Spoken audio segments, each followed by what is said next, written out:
We all have had a friend or relative pass from this world to the spirit world of our grandfathers.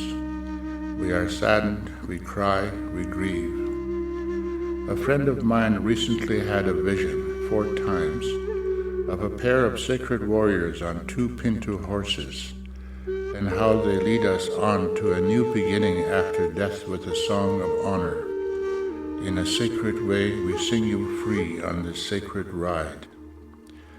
In the following video, several elders will give you advice on how to sustain yourself during this time and the important things we should be aware of.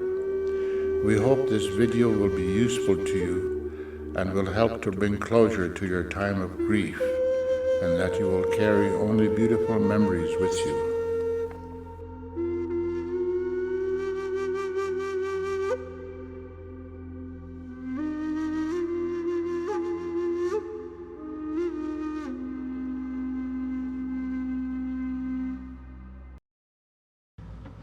This is my time for me to tell you people how I want it when I'm gone. That's the best way to be. That's how I think. Not when a person is sick. There's no time to speak when you're sick. No time.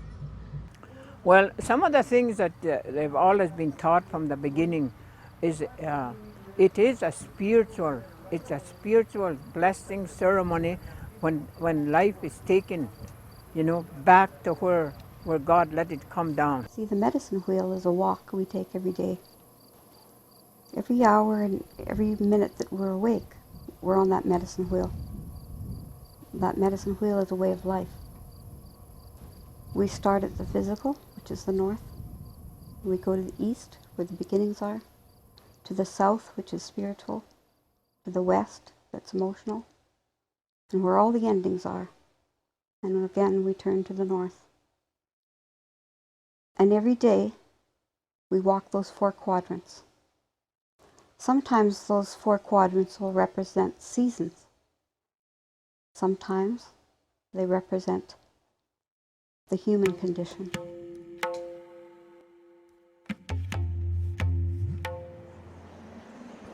In the winter, it's when things are the hardest for us.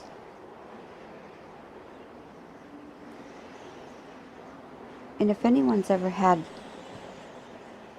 an illness or an operation, or they know of their family members who've gone through illnesses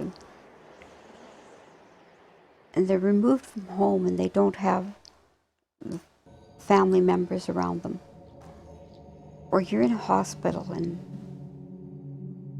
they're very ill. They may be on the brink of passing away. And the hospital has policies and rules that say only one person, 5 minutes at a time. It can be devastating to that whole family, because it's not just that person in that room that's ill. It's that whole family. And being in that room is a part of them healing.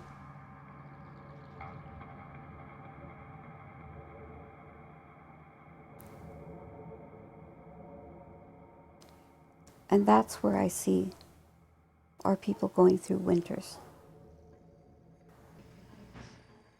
I don't think anybody really prepares themselves for to die until the very end. When they pray, they do a lot of praying, or the family does a lot of praying, and then and that's what Aboriginal people do, is pray that you get better, or if they know that you're not going to get better, well, they hope that you have a good journey when you die.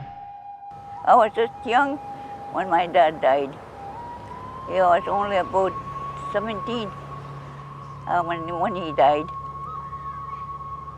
Yeah, and he told us that he was going to go, and he said that you don't always have a dad and mom forever, he said. Your dad or your mom have to go, he said.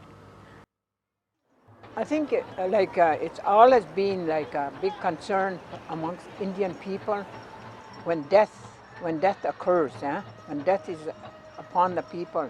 They prepare themselves to the extent that they're going to let them go in a way that they're going to know that they're going to a good place and they're not going to mourn and cry and scream.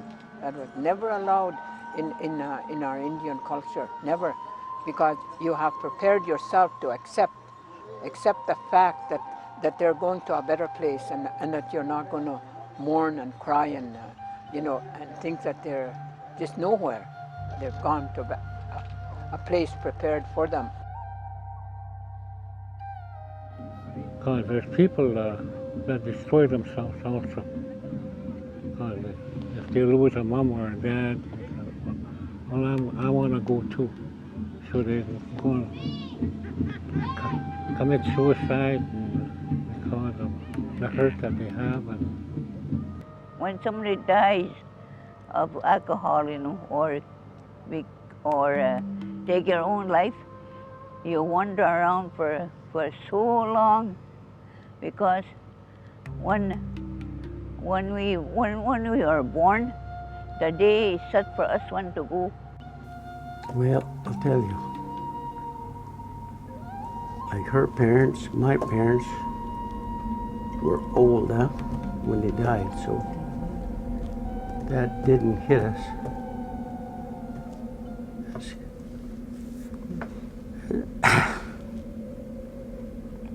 As close as we lost our son.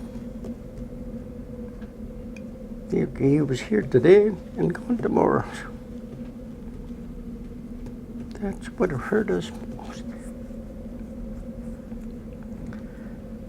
And I think, like today, we're diabetics, and I think that's where it came from, was stress. For the last 7 years, we suffered, really suffered.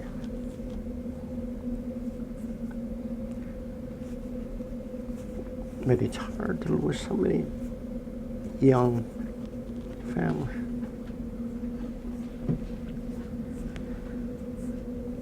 So Shima has the same experience I have.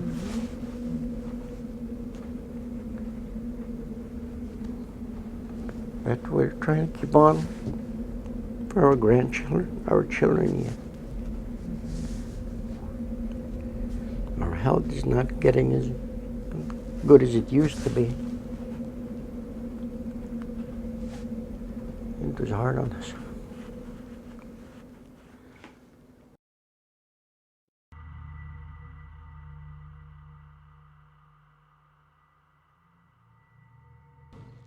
They gave us one room, one whole room, and they put him in there, and all the family were there to see him go. When the day in the afternoon, he just opened I went to the sink, and then he opened his eyes, So I just held them down this way, gone. That was it. He burnt out his liver. Drinking too much.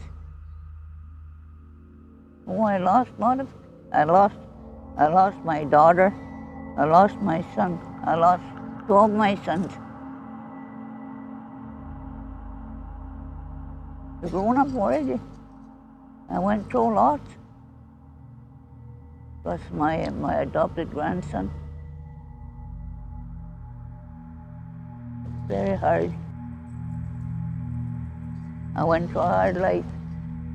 Yet I still am trying to go, Because the ancient way, or not the ancient, but the traditions of our people have been forgotten because of the loss of our languages.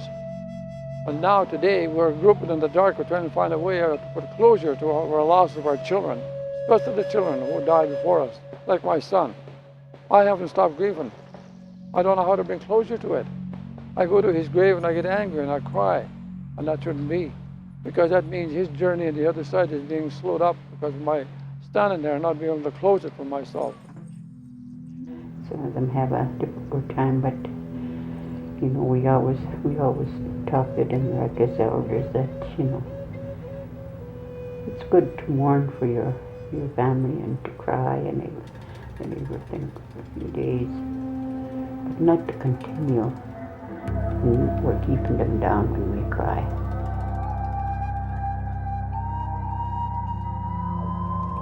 I come and see that in my lifetime on different occasions and the difficulty that the families go through.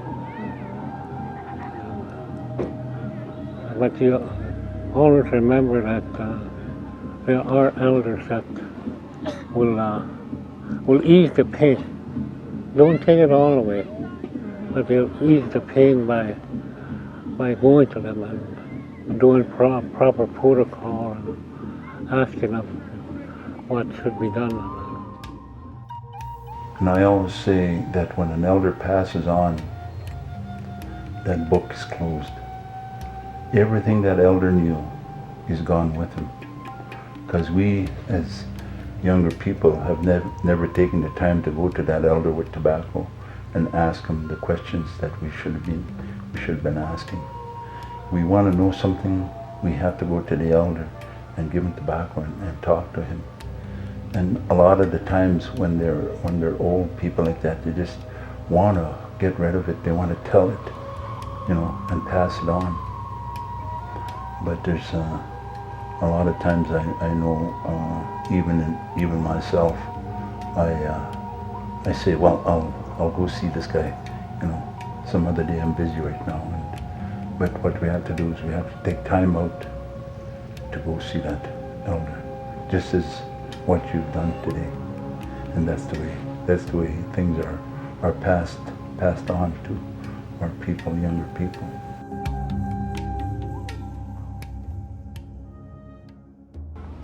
This is one of the last surviving powwows. The other ones are fading. Not very many elders are passing them on now because there's the reasons why they don't pass them on. That person has got to do certain things before he will give his grandson or his son. There again, the liquor came into play. And the persons that are supposed to be given to passed on. So we're losing those slowly. But there's still lots that keep those ceremonies. And you're like a tree. Our roots are put down very deep. And we take things from the four directions. We take them into our lives. And when we talk about our roots, it's our land, it's our Mother Earth. It's where we come from. And if you take us from that place, you pull us up by the roots, we're lost. We have to go back and find those roots, find those beginnings that are strong, so that we can live a good life and we don't invite disease or unhappiness into our life. We must live like trees in the middle of that medicine wheel.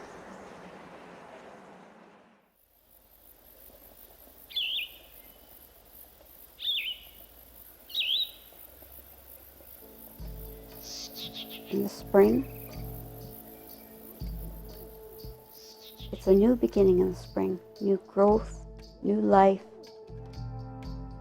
That's a time when my people are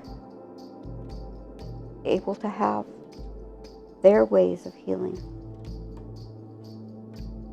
in conjunction with Western ways of healing, when the two can be used simultaneously. When you can go to the Western doctor and get that medicine, you can go to the sweat lodge, and the sweat lodge will help. And you have an enhancement of your own care, of your own health. For you see, people are not born without health. We're born with health just like we're born spiritual beings. Some are just a little bit better than others. But nonetheless, we have spirituality and health. If we isolate ourselves off in another room, they will not see our grieving and how we support one another. And we realize that we're there to support the living and not the dead. And if we isolate ourselves from that, then they will not see our own giftedness, our own spirituality, which is very, very subtle. I dealt a lot with end of life when I was working at the hospital. At the time I wasn't working strictly with Native people, but with everybody.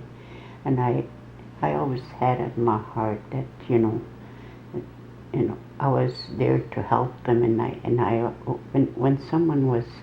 when I knew they were going, I'd go and spend time with them just to, and that I was with Bonsoir to be happy that you're there. They were happy to have someone. It's important that people go and say goodbye, but not so much as saying goodbye, because we don't have that word in our languages.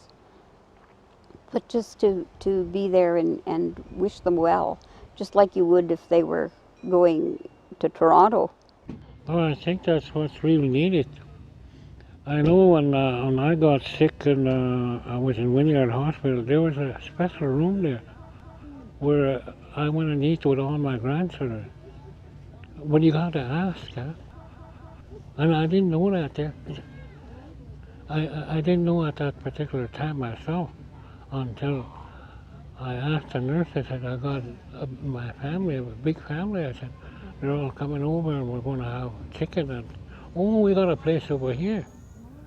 And just to make them feel good, and that they were going to a good place. And if it was a Native person, we talked a lot. I think most of them had an understanding of what was going on when they were dying. I was always told, like, you don't go and show them and cry a lot in front of them when they're leaving. But everybody's always happy and joking around, no matter what, And I think that just raises their spirits. But we try and help each other, Yeah. And there's a way. Take some food or Yeah. something to help them. That's the way we're always brought up, so my parents were like that. Help each other. So you would provide food and Yeah. different things to Yeah. support the family. Yeah. Like even moccasins or a nice blanket, a shawl or something. Sympathy is a human condition that has a lot of power. And sympathy on the medicine wheel sits in the east. It's the beginning. Through that whole process of sympathizing with others, you can make great changes within yourself. Because your sympathy cannot make changes for anyone else. Only for you. You see, it's not just a physical healing that we look at. You can be dying and healing. Do the most healing you ever can in that point in time, because you're healing emotionally and mentally.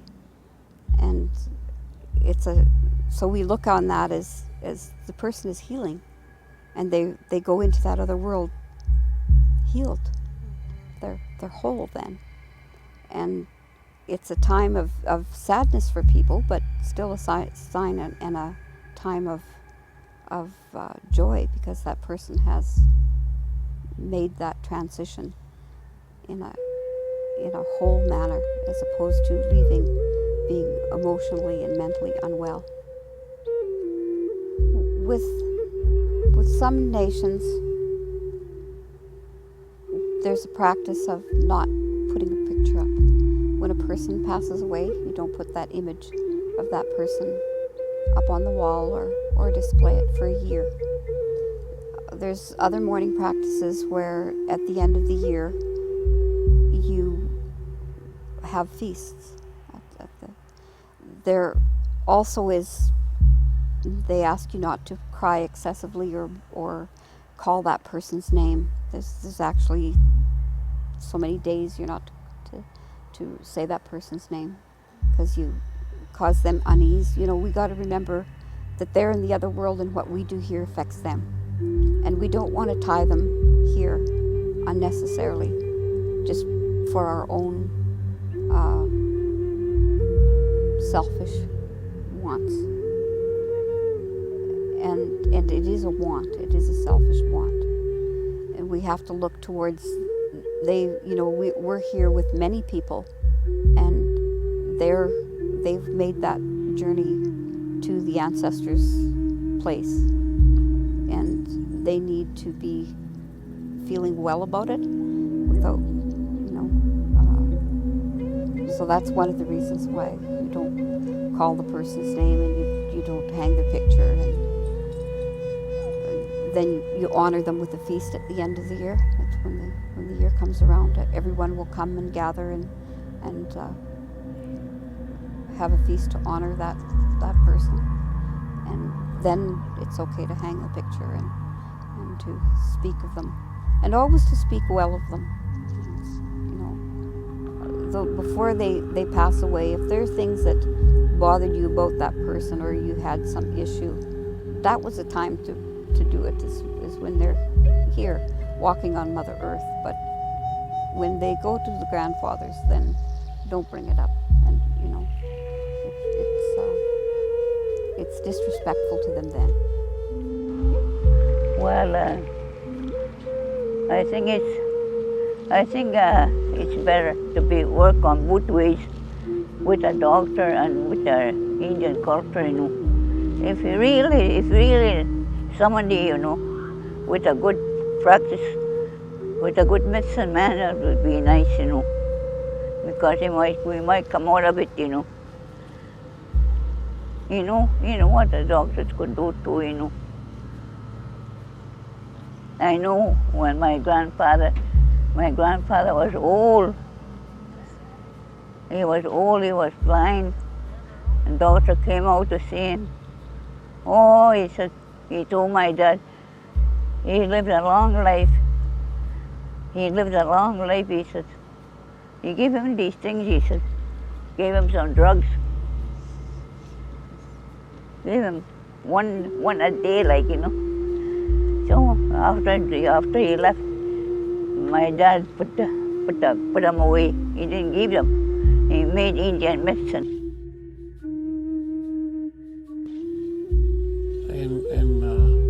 In our way, there's no price tag. It's just the way you give it, whatever you feel, that'll help you. If somebody tells you, "Oh, you give me $500, I'll heal you," oh, you better be careful. I will. And Sorry. I'm just trying to see. In regards to, the old people never had to get an operation. Because they had medicine for every sickness that came about, spiritually given. They got a vision or a message from the good spirit. Look, this is the medicine you'll use for this. It was shown to them, and on the ground. That was spiritual given good medicine for healing. The law, they want to know what's in that little bag. And I talk to them. I talk to them all the time. I work with the city police also. And that's one of the things that we talk about is that protection. And I said, they don't call it protection for nothing. Because it's a protection of that person that's wearing the medicine. That's what it's meant for. And you start monkeying around and it, opening it up and stuff like that, you're going to suffer the consequences. And a lot of times that, you know, these people can't understand, like why did they have that thing? It's just like people who wear crucifix or medals and stuff like that. That's the same thing. You know, only ours is strong. You can't monkey around with it.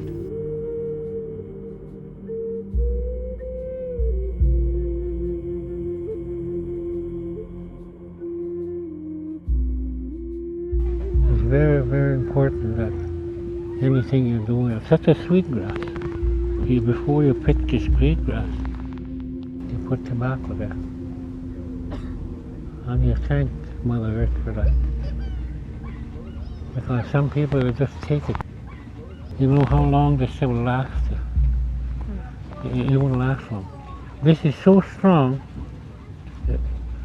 that two men couldn't break this in half if it's done right. Even though it's got two strengths, three strengths of it. And long ago, old people, they knew that they had to get themselves ready, smudge themselves, so God could accept their requests and accept that they truly believe in God.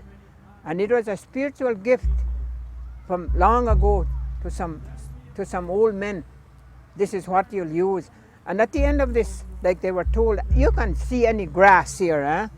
But for the perfect thing that was picked for God to talk with people, when you pick sweetgrass, it's red at the bottom.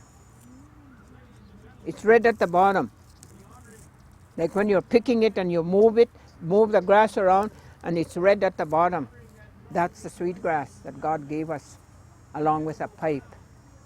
And it's when you burn sweetgrass, when a person is like not thinking right or not feeling well, if you burn sweetgrass and smudge, they'll start feeling better. They'll start, like, you know, it'll bring back like the actually blessings that God is giving us. If I went to the hospital, I would ask the doctors, can I have my traditional medicine that I take every day? I got a muscular disease, and the only reason that I'm still walking is because of my native people's medicines. Now, if I went to the hospital and was isolated from that kind of medicines, I would tell the doctor, look, I said, this is a spiritual journey with that medicine, that was my creator. He said, you cut that out for me, and in here I die. Give me the medicine that you got from over here, yes, and the two can coexist with inside of my spirit. It's all individual journey.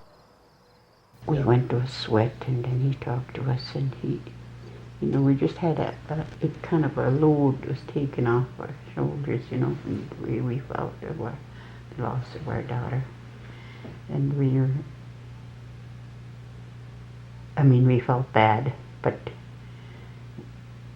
that hurt feeling was taken away. You didn't suffer as much after it. But I always say, you know, it's good to talk to an elder when you lose a loved one, because they make you feel so much better. The load is taken away, and it's a little easier to go on. Yeah, it's it's hard when you lose a loved one, but an elder will help. I always recommend that someone see an elder to ease the pain.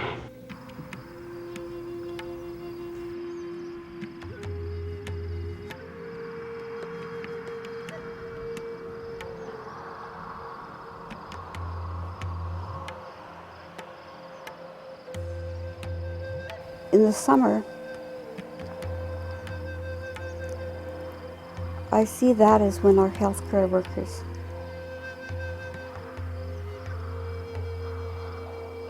are our people who are going into our communities, and knowing the ways of our people can help them. And I do believe that as Aboriginal people, we do the same thing in the end. When we die, we know that if our grandchildren who are in the waiting room, our little in-between children who are in the waiting room, will all carry a story on of their Muslim. and their grandfathers, grandmothers who were dying. So yes, that is kind of a hard question about how we prepare ourselves to die. But I do believe it's done through faith in our spirituality. The Creator can bring you many, many things, but you have to believe. You have to believe you have a higher purpose. Life is something that we have to live to the fullest while we're here. And also to try and find out about as much as we can learn about our spirituality. Our spirituality really means a lot to us. Well, I've been with many people who are dying, and I kind of beat around the bush. I don't say to them, you know, you're dying. Do you want to do something now, or do you want to, you know? Because it's really not up to me to say to somebody, you're dying. I can't make that. That's making a statement that should only come from the Creator. And the Creator cannot speak through me that way for me to say to someone. So there are other ways that we speak about death. We may talk about our dream to that person. We may say, we had a dream, and if it involves trees and water and fresh dug earth, dark clouds, those are indicators of death in our culture. And they know just by you sharing the dream. We have a knowing about those things. And you know, there's very subtle ways. We have a very subtle way of letting the other person know. And that's one, is just sharing life and the things that are in our life that points that way to say they're not going to be with us long. And they'll know. You could take notice the ones that got nothing, just dry. Well, they're gone, everything. And you see different animals on the road. Their spirit is gone. They're gone back to Mother Earth. Many, many things come from there. It will all go back.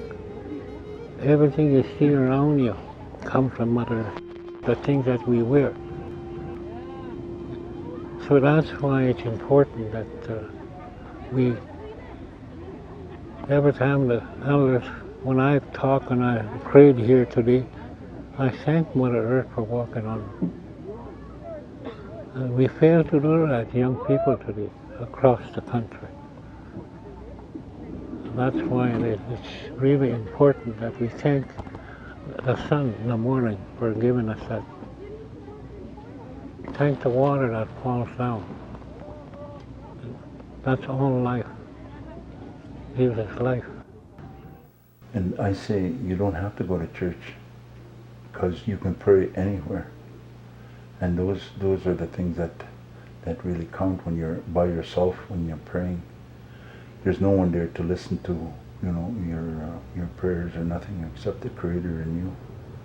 And that's the way we like praying. Or go to a sweat lodge and do your thing there, you know, and talk to the spirits in there. Some of the times you'll get answers right away. Yes, one particular instance that I remember is how people who are far from you, like this was my uncle, and when he was, I would imagine when he was dying, I was living here with my husband, and it was early 70s, and we woke up in the middle of the night, it must have been about 2:30, this beautiful fiddle music. We were just listening to this fiddling, that's all you could hear was just fiddling. And we laid there and we listened to it for a long time, and then it quit. And then the phone rang, and it was my mom who said that he had passed away. And he was a fiddler, you see, he played fiddle. And he was a very good fiddle player.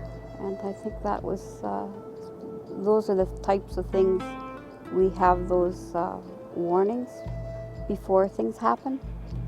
And we know that the spirit has come to let you know. And it happens many different ways. That's just one way. Other times you can be notified years and years in advance of those things happening. And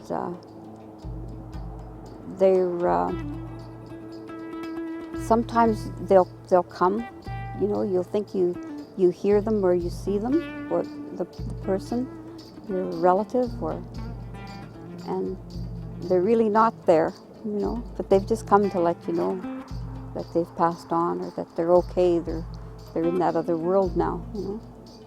And our belief is what we do here affects them over there, and what they do over there affects us here. So we want to keep that communication open and well between the two worlds. So how we conduct ourselves here when they pass on is an important thing. And you talk about all the ceremonies that you had a long time ago. Every one of them had healing. So, and that's missing. I know in my band we got quite a few of those ceremonies yet, you know. In order for you to survive that full year and you go to a rain dance, you suffer your life, or you say, well, my kid is sick, I'm going to suffer at that time for my kid to be well. And I'm going to dance for 4 days, or how many days, without eating or drinking water. See, that's part of it again that's missing today. Those real traditional ceremonies. A horse dance, that's another one.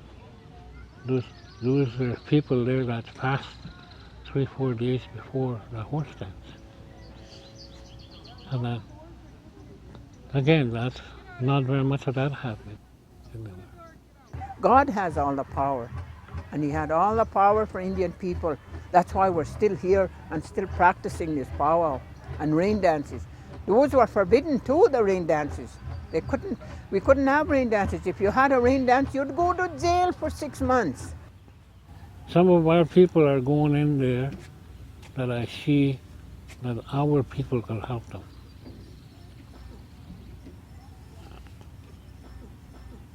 Because maybe they don't understand that in our way of life, this powwow is part of healing also. All those ceremonies were all part of healing. See, in my family, when the wake is on, they don't want no kids, like I said, under 13 there. But the day in the morning, when they're going to be buried, they bring them in there to say their goodbye, and out they go. They don't stay there. But there's different people that do things differently. Well, the elder has to talk to the people, and the God might say a prayer, you know, a prayer so he'll go nice, go give the earth nice. Like in a funeral, long time ago, in a funeral, when they have a funeral, there used to be an elder that used to sing a song. An elder used to sing a song, a farewell song, leaving the earth, going to heaven. That was in today you don't hear that. Today you don't hear that.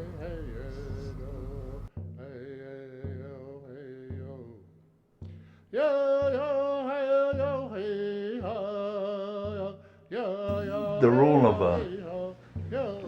men is mostly, getting prepared for the funeral and stuff, getting like in the old days it was there was someone had to make the coffin, and then there would be some men that would be digging the grave and stuff like that. That part, and also when the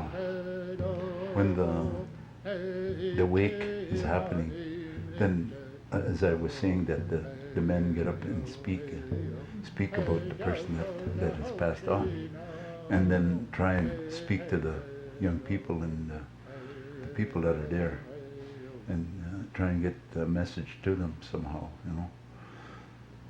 And the women have their tasks in cooking and kind of being with the person that has had the bad luck.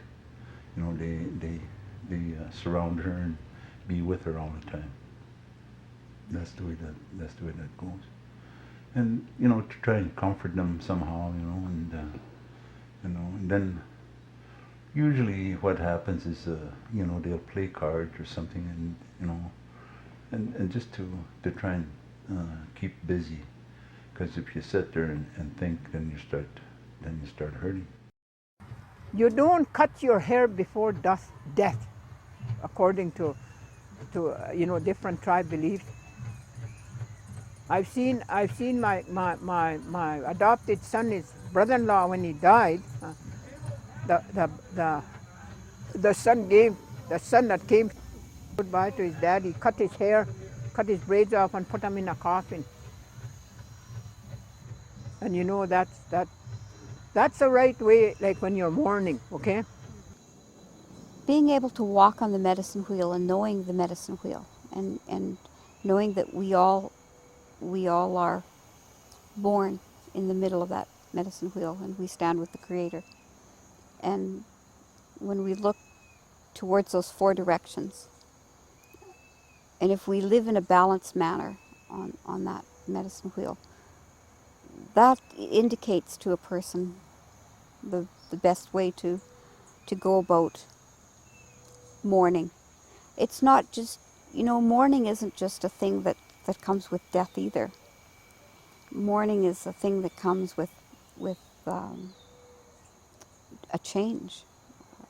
And that's what life is change.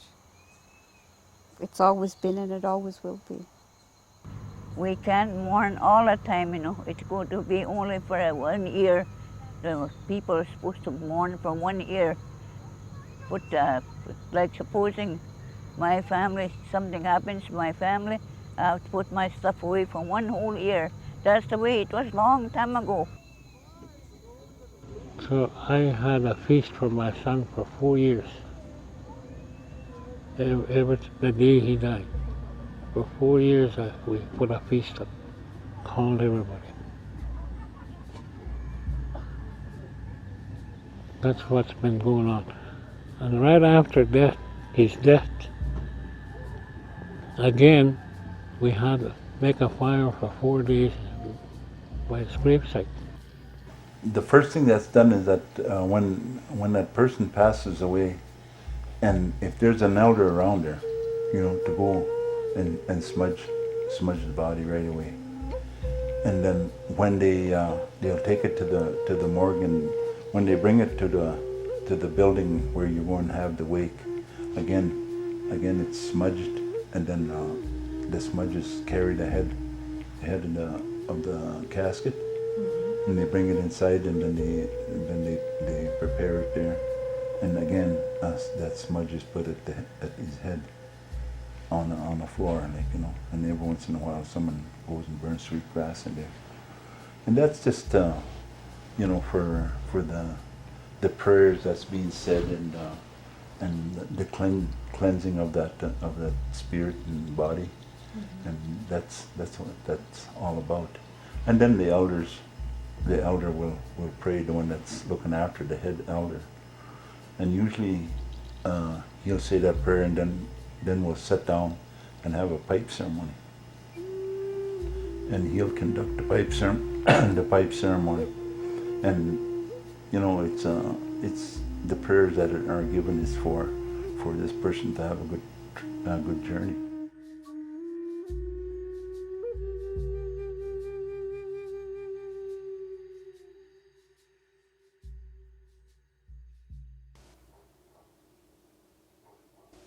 And in the fall, we haven't had a fall yet. That's when we have our own people become doctors.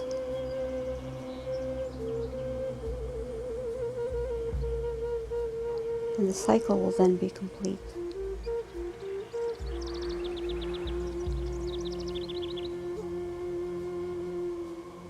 Because our medicine men, our healing ways, they're all there and they're still all utilized and they're strong. But for our young people, they must learn. We have lots of nurses and getting more every day. But we need to see doctors out there. Geese always have, if you're lucky, one of these days, when the Great Spirit calls, we will meet again. He said it in a Cree, you know, we'll meet up there. In the spirit world, he says. Some people say there's no room up there, but when a spirit is there, it's that spirit goes through anything. There's lots of room. Usually it's a year morning. You're doing a whole year, and then you leave it be. Then what you think of is the good times that you had with that person, and the funny things that they said, and the laughing, you know, the laughing that you did together. Those are the things you have to hang on to after, because anytime that you start crying for a person that has left the earth, Mother Earth, that spirit feels bad when this happens, because they want to stay with you, and you're not letting them go to the other side, and that hurts them a lot, because they should, after you finish the year, they should be gone. They should be gone, and you do that feast, that feast on the date that he passed away. You do that feast, and that feast takes him to the other side, and that's the way we believe that spirituality is.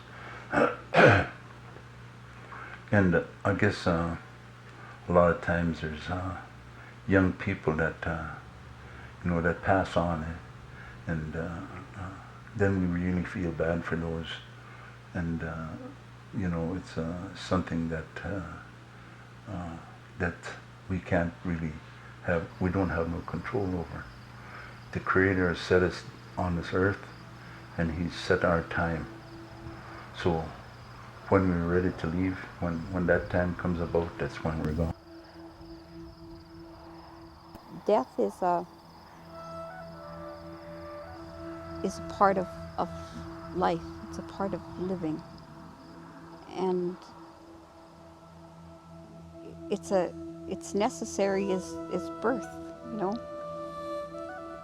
we came from somewhere and we'll go somewhere, because that life force, that life energy, doesn't dissipate. It doesn't. It just moves on. And when the body can no longer sustain that life force, then that's what happens. And many times the body is too broken or diseased or ill to maintain that life force, so it has no choice but to go on. First of all, the start of life is one of the things that we always talk about. And the minute you're born, you're on a journey. You're on that journey, and it's inevitable. Like dying is a thing that's going to happen to us, regardless of what we do. So what we try and do is we try and accept it, and when it's time, you know, we have a hard time doing that because nobody wants to die. Someone experienced a lot of those certain things that you have to do when people leave. I mean, it's difficult sometimes to try and do those things, but you gotta do them properly, and then you get a good feeling. You get a good feeling that they're gone. They're gone to a better place, where life is so much better than we are suffering here. Them, they're not. Our people once knew that song, prayer, rituals, traditions are all a part of living well. And we can still incorporate those things in today's world for ourselves. We have to just look a little harder. In urban centers, it's very hard to do, but not impossible. When you were born and when you came into this world, you came in crying. At that particular time, you said yes to the Great Spirit that day you're gonna go. That's why you came crying into the world. You don't know that date. So that's why the relationship is so dear to some of the elders today, because you never know who's next is going to make his last step. And that's what the young people fail to understand today. We had our own spiritual funeral songs, you know, and hardly anybody knows those. Like the interpretation would be, I am leaving now, I'm walking this road back to where I come from God. You know, because you're right back where you came from, in Mother Earth's arms, and that's where you belong. The Creator is with all of us. And there is only one Creator. And if it's meant to be, it'll be.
Hey,